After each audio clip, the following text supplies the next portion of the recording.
I'm Brent Gardner, and this is the NRA-ILA Grassroots News Minute for Friday, April 17th. Here with today's first story is correspondent Krista Cobb. Thanks, Brent. In February, Speaker of the House Nancy Pelosi rightly rejected Attorney General Eric Holder's call for renewing the so-called assault weapons ban, which expired in 2004 after Congress refused to renew it. However, last week on Good Morning America, Pelosi said, "We have to find some level of compromise on guns." She noted that the Supreme Court in District of Columbia v. Heller ruled that the Second Amendment protects an individual right to guns. But, she said, "We want them registered." Pelosi also used the word draconian to describe legislation before Congress to reform D.C.'s gun laws.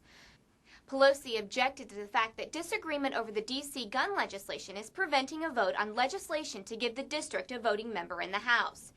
To say the least, we regret that the Speaker of the House believes it more important to give the D.C. delegate a vote on the House floor than to protect D.C.'s law-abiding residents' right to defend themselves from criminals.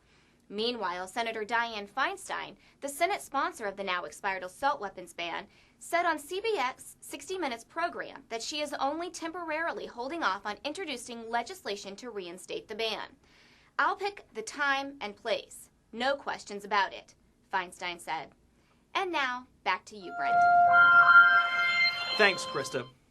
In response to news coverage of recent, deadly criminal shootings, the U.S. Conference of Mayors show that the group is as committed as any anti-gun group to letting no tragedy go unexploited.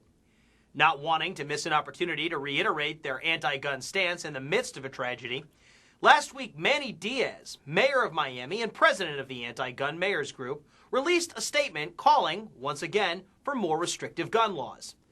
Among other things, the group is calling for the usual legislation that was a part of its previous action agenda, such as a ban on assault weapons and their component parts, closing the gun show loophole, instating purchase limits on firearms, restricting the T-Hart Amendment, supporting ballistic fingerprinting for all new guns, and the micro-stamping of ammunition.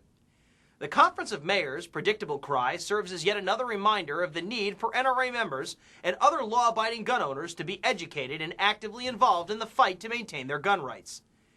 These groups want to strip you of your constitutionally guaranteed right to keep and bear arms, under the guise of preventing crime. They would have you believe that their flawed, repetitive, one-size-fits-all solutions would prevent the crimes of a homicidal madman.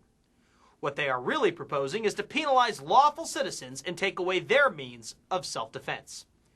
They want the public to believe that a criminal can be stopped from carrying out mayhem if we pass yet another law, or impose yet another restriction on the law-abiding citizenry.